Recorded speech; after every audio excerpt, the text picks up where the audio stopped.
Kan ada 4 buah gelas yang berisi macam-macam larutan. Yang pertama ada larutan yang berisi air putih, larutan gula, larutan garam, dan juga minyak goreng. Dan masing-masing larutan nanti saya akan campurkan dengan sel darah manusia. Ini adalah darah manusia yang sudah ambil menggunakan jarum suntik. Nah, lalu saya akan teteskan pertama kali pada larutan yang pertama, yaitu air putih. Kalau kita perhatikan di sini darah dengan air putih langsung akan larut. Bahkan ini saya siapkan ada batang pengaduk, saya akan aduk sampai dengan merata, dan di bagian batang pengaduknya pun juga tampak bersih, tidak ada darah yang menempel. Ini artinya darah dengan air dia akan terlarut sempurna. Lalu bagaimana dengan larutan gula? Saya akan teteskan darah pada larutan gula. Kalau kita bandingkan dengan air putih tadi, pada larutan gula ini sel darahnya tidak akan larut ke bawah, justru dia akan mengendap di bagian atas.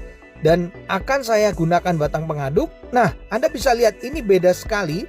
Sel darahnya justru menempel pada batang pengaduk. Ini kenapa? Karena gula itu bersifat perlengketan. Berbeda dengan air putih tadi, batang pengaduknya bersih.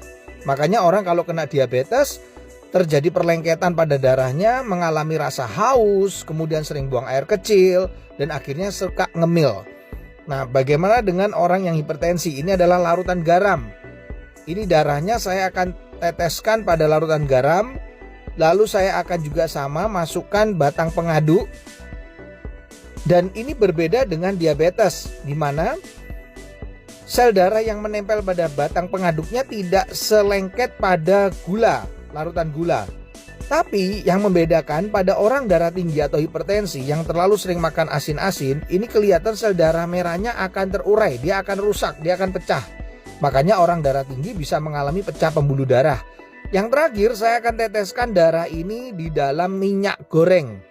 Nah, kalau saya teteskan ini langsung bisa terlihat sel darahnya nggak bisa larut, tidak juga ya mengendap di bagian atas, tapi justru menggumpal-gumpal. Ini membuktikan bahwa orang yang tinggi kolesterolnya akan mengakibatkan penggumpalan sel darah. Jadi sel darahnya akan menggumpal-gumpal, dan ini yang bisa menimbulkan penyumbatan pada pembuluh darah. Ini adalah percobaan sederhana yang saya lakukan dengan menggunakan 4 macam larutan yang berbeda.